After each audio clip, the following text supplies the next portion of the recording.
네, 얼마 전에 우연히 인터넷으로 한 강의를 듣게 되었습니다. 그런데 그 강사분께서 이런 이야기를 하시더라고요.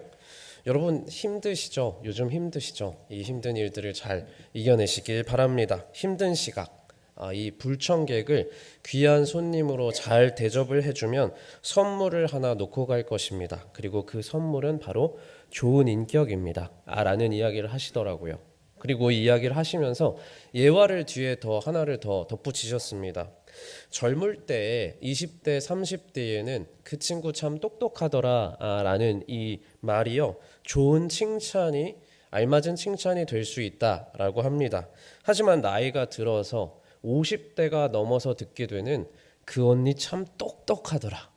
이런 말은요. 사실 칭찬이 아니라 그의 부족한 인격을 사실상 꼬집고 비판하는 말이라고 합니다. 대신 그 형님은 정말 인격적이셔. 이 말이 그 50대가 넘어서 사실 알맞게 들어야 할 칭찬입니다라고 그분이 이제 강사님의 말씀을 하시는데요. 이 뉘앙스나 이런 것들을 들었을 때 참 많은 공감이 되기도 했었습니다. 사람이 시간이 지날수록 성숙해져 간다라는 것 너무나 중요한 일이라고 생각합니다. 마찬가지로 그리스도인이요 신앙의 연수가 늘어감에 따라서 성숙한 신앙인으로 점점 더 성장해 가는 것 참 중요한 일이다라고 생각합니다. 오늘 말씀인 에베소서 4장 13절 말씀은 이렇게 말씀합니다. 우리 말씀 다시 한번 보겠습니다. 에베소서 4장 13절 말씀 다시 한번 읽어보겠습니다. 우리가 다 하나님의 아들을 믿는 것과 아는 일에 하나가 되어 온전한 사람을 이루어 그리스도의 장성한 분량이 충만한 데까지 이르리니 아멘. 여기서 말씀이 이야기하고 있는 온전한 사람은요 곧 성숙한 사람을 의미합니다. 그렇다면 성숙한 사람은 어떤 사람입니까? 지금 여기 이제 말씀에서도 이야기하고 있듯이 그리스도의 장성한 분량이 충만한 데까지 이르러 가는 사람이 곧 성숙한 사람인 것입니다. 결국 예수님의 성품, 예수 그리스도의 성품을 닮아가는 사람이 성숙한 사람인 것이죠. 이처럼 오늘 에베소서의 말씀을 보시면 하나님께서는 우리에게 예수님 닮은 사람으로 점점 더 성장해 가기를 바라시는구나 라는 이 사실을 알 수 있습니다. 우리를 만드신 하나님께서는요 이 땅에서 우리가 살아가면서 그냥 예수 그리스도를 믿어서 구원을 얻고 천국행 티켓을 얻는 것에서 우리의 신앙 수준이 거기에 머물러 있기만을 바라지 않는다라는 겁니다. 대신 우리의 겉사람뿐만 아니라 우리의 속사람까지도 하나님의 성품을 닮아가는 사람으로 계속해서 성장해 가기를 바라시는 것입니다. 구약 성경에 나오는 야곱이라는 인물을 다들 잘 아시리라 생각합니다. 성경의 기록에 따르면요, 야곱이 어떤 사람이었죠? 어떻게 보면은 참 치사하고 좀 야비한 사람이다라고 우리가 좀 볼 수 있을 것 같습니다. 야곱의 형인 에서가 장자권을 가볍게 여기고 그 장자권을 팥죽 한 그릇에 팔아 넘겼다라는 것 무척 경솔한 일이긴 했습니다. 하지만 동생 야곱이 이렇게 허술한 형의 성격을 파고들어서 팥죽 한 그릇에 장자권을 사온 것도 결코 떳떳하거나 자랑스러운 일은 아니다라는 것입니다. 이어서 야곱은요 아버지 이삭을 속이기 위해서 형 에서가 이제 털이 많았잖아요. 털이 많은 걸 따라하기 위해서 가죽옷을 입었다라고 하죠. 가죽옷을 입어서 이제 아버지를 속이고 형을 속여서 장자권의 그 축복을 빼앗아 오기도 합니다. 또한 오랜 시간이 지나서 이제 형 에서를 만나러 가게 되거든요. 그토록 평생 동안 두려워하던 형 에서를 만나러 가면서는 무리와 자신의 이 가족들을 자신이 소중히 여기는 그 순서대로 뒤에서부터 배치를 합니다. 여차하면 어쩌면 뒤에서부터 좀 도망가 보겠다라는 심산이었겠죠. 참 속보이는 모습을 계속해서 보여주기도 합니다. 이처럼 야곱은요 이러한 모습들을 보았을 때 좀처럼 양보하려고 하지 않고 자기가 소중히 여기는 것을 빼앗기거나 결코 손해보는 일은 하지 않는 사람이었다. 그러한 성품의 소유자였다라는 것입니다. 하지만 시간이 지나서 애굽의 총리 그러니까 사실은 알고 보니까 요셉이었죠. 애굽의 총리에게로 자신에게는 이제 남은 가장 소중한 그 아들 베냐민을 보내면서 이렇게 선포를 합니다. 창세기 43장 14절의 말씀입니다. 우리 함께 읽어보겠습니다. 전능하신 하나님께서 그 사람 앞에서 너희에게 은혜를 베푸사 그 사람으로 너희 다른 형제와 베냐민을 돌려보내게 하시기를 원하노라. 내가 자식을 잃게 되면 이르리로다. 아멘. 여태까지 자신이 소중히 여기던 것을 결코 손해보지 않고 손에 꽉 쥐고 놓지 않던 그 야곱이요, 이제는 가장 소중하게 여겼던 그 베냐민을 보내면서도 내가 잃게 되면 이르리라 하고 용기 있게 선포하고 있습니다. 결국에 야곱이 오랜 이 시간을 다 살아보고 시간을 지나와 보니 하나님의 손에 자신의 인생이 있었고 또한 자녀들의 앞날이 하나님 손에 달려 있었음을 오랜 시간이 지나서 분명하게 깨닫게 되었던 것입니다. 그리고 결코 손에 잡았던 것을 놓지 않았던 인격을 가지고 있었던 이러한 성품의 사람이 이제는 하나님에 대한 믿음을 가지고 확신을 가지고 내 손에 쥐었던 것을 놓을 수도 있게 되는 성숙한 사람으로 변화되어 갔다라는 말씀입니다. 누가복음 15장에 나오는 탕자의 이야기 다들 너무나 잘 아시리라 생각을 합니다. 어떤 아버지에게 두 아들이 있었는데 이제 둘째 아들이 아버지의 재산 중 아버지가 아직 돌아가시지도 않았는데 유산을 어느 정도 이제 주세요 해가지고 상속을 받죠. 그래서 미리 받아가서 얼마 가지 않아서 금세 다 허랑방탕하게 탕진하게 됩니다. 재산을 탕진한 아들은요, 이제 갈 데가 없잖아요. 아버지에게로 다시 돌아옵니다. 감히 자신은 아버지의 아들이라고 불릴 만한 자격도 없습니다 라고 이야기하며 진정으로 자신의 잘못을 회개하고 진정으로 뉘우친 모습으로 아버지 앞에 다시 서서 잘못했습니다 하고 엎드립니다. 아버지는 돌아온 둘째를 내팽개치지 않고 너무나 기뻐하시죠. 끌어안아줍니다. 그리고 그 아들을 위하여서 아주 성대한 잔치까지 열어주시죠. 이를 보고 있던 한 사람이 있었죠. 유심히 보던 한 사람, 첫째 아들 장자였습니다. 이 첫째 아들은요, 이 모습을 보면서 부글부글했습니다. 화가 났어요. 어찌 저 동생을 위하여서 잔치를 열어주실 수가 있나? 어떻게 저 아들을 다시 받아주실 수가 있나? 화가 났습니다. 허랑방탕하게 아버지의 재산을 가져가서 다 날려버린 그 동생이 너무 괘씸한데 지금 이렇게 받아줄 게 아니라 잔치를 열어줄 게 아니라 매질을 해서 어딜 네가 무슨 낯짝으로 여기까지 들어와 하고 쫓아내도 모자를 파네 아버지께서 그를 위하여서 성대한 잔치까지 열어주셨기 때문입니다.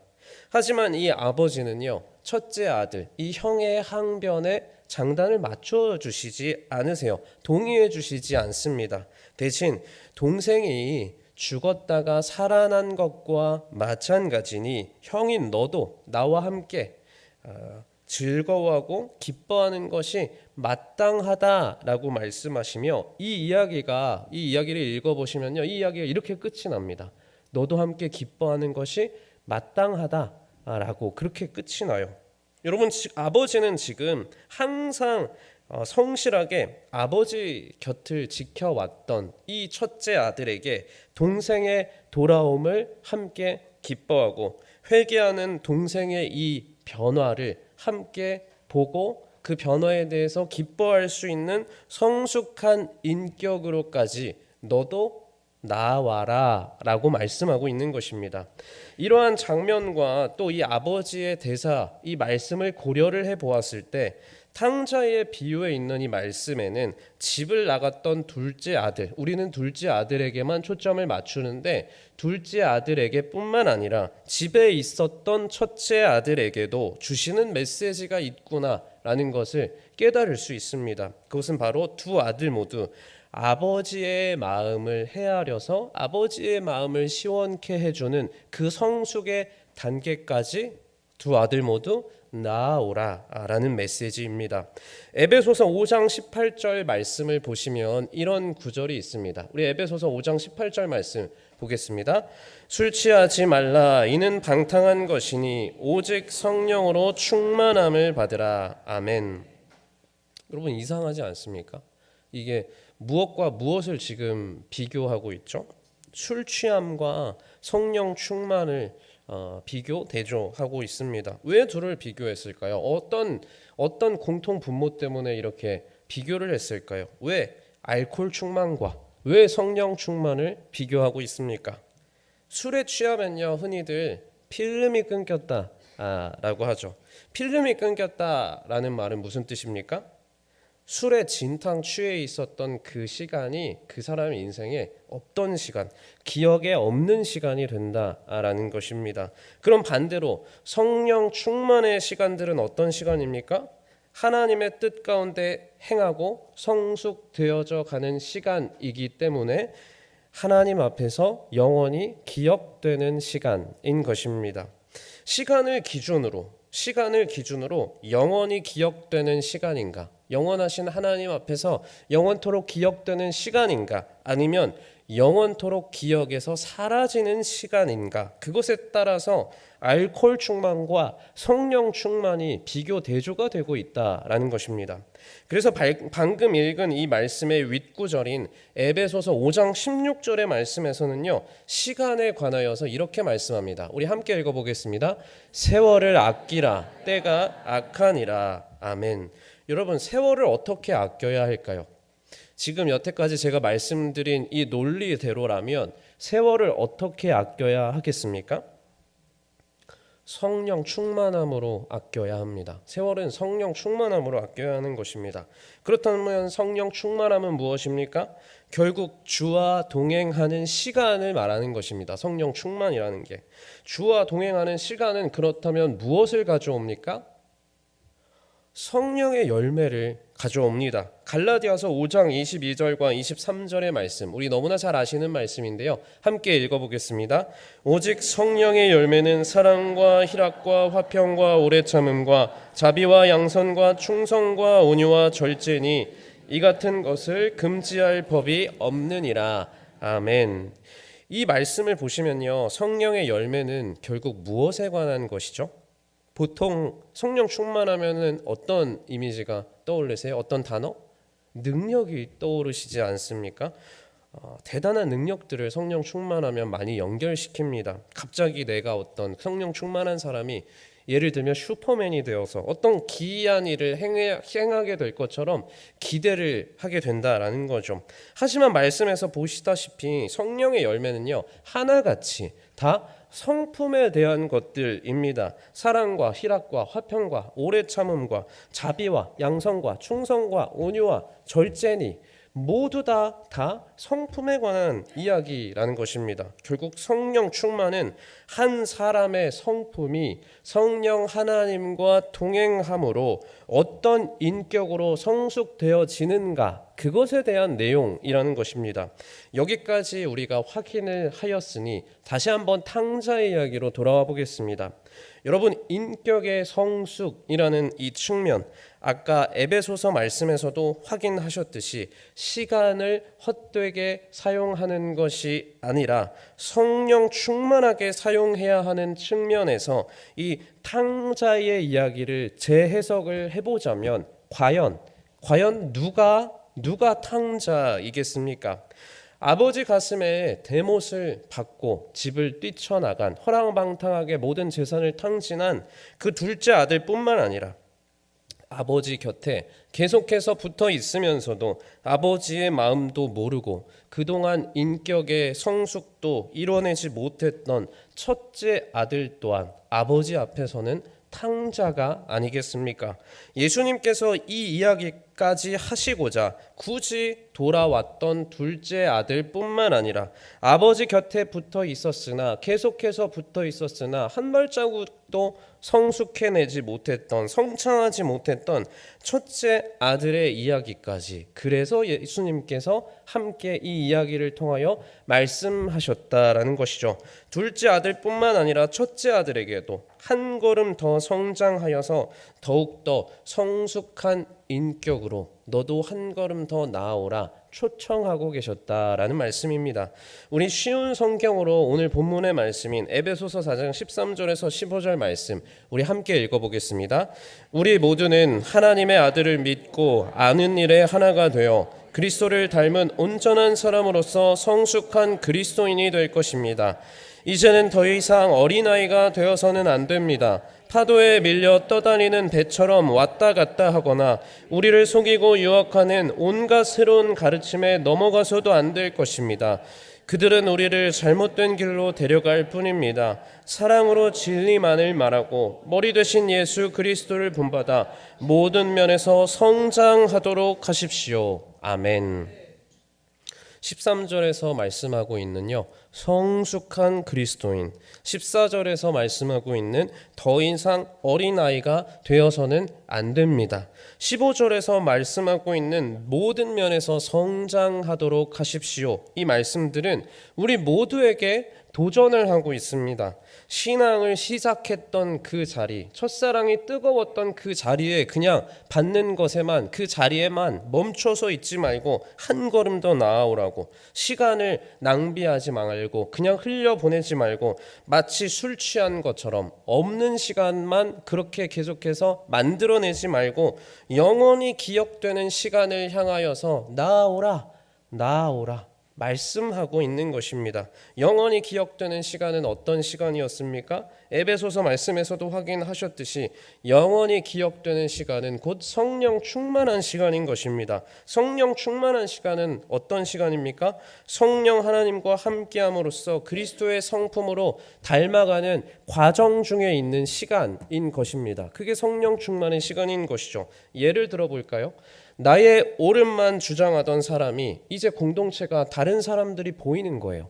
공동체의 유익을 생각하면서 오래 참음, 아까 오래 참음이 있었죠. 성령의 열매 가운데 오래 참으면서 조용히 이제 내 얘기만 하는 것이 아니라 조용히 다른 사람들에게 가서 그 사람을 품는 겁니다.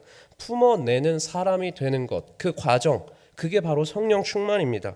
항상 내가 맞다고만 주장하던 사람, 나의 옳음만 주장하던 사람, 그래서 어딜 가나 소란만 일으키던 사람이 이제는 화평을 이루어가는 사람이 되어져 가는 것, 그게 성령 충만인 것이죠. 나의 것을 내어주기를 싫어합니다. 그 싫어하던 사람이 정확하게 계산에 똑똑한 사람이 주고 그래서 받는 것을 명확하게 하던 그 사람이 넉넉하게 이제 손해도 보면서 자비를 베풀 줄 아는 사람으로 성숙되어져 가는 것, 그것이 바로 성령 충만입니다. 귀를 열어서 남의 말을 경청하지 않고 입만 열어서 자신의 말만 하기에 너무나 바빴던 사람이 내 말만 계속해서 하고 가버리던 그 사람이 이제는 절제하는 겁니다. 절제하여서 타인의 소리에 귀를 기울여서 경청하고 공감까지 해주고 그 사람의 필요까지 채워줄 줄 아는 사람이 되어져 가는 것, 그것이 바로 성령 충만인 것입니다. 여러분, 오늘 설교의 제목이 뭐죠? 자아 중심의 회전문입니다. 이 표현은요, 사실 이 표현이 좀 멋있지 않습니까? 저의 표현은 아니고요. 저의 표현은 아니고 잘 아시는 이명수 목사님의 표현입니다. 이명수 목사님이 쓰신 영성생활을 한다는 것이라는 책에서 이런 문구가 있더라고요. 한번 PPT 띄워주시고요. 네, 우리 같이 한번 읽어보겠습니다. 앞으로 남은 생의 시간은 더 이상 자아 실현이 아닌 하나님이 부여해 주시는 하나님 나라의 과제를 실현해 가는데 생의 초점을 맞추어 가야 한다. 그렇지 않으면 영생의 길이 열리지 않고 반복되는 자아 중심의 회전문을 돌게 된다. 네, 이해가 좀 잘 되십니까? 표현이 정말 참 멋진 표현인 것 같습니다.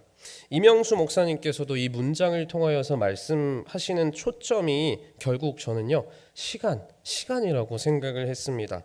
결국 당신은 이 문장을 통하여서 당신은 결국에 어떤 시간표를 가지고 인생을 살아갈 것인가? 당신은 과연 어떤 시간표를 가지고 주어진 이 인생을 살아갈 것인가? 끝없이 나만 생각하고 내 걱정, 내 앞날 걱정, 내 노후 걱정, 내 그 묘지 걱정, 내 생각만 고집해서 쳇바퀴 돌듯이 반복하며 자아 중심의 회전문, 백화점 들어갈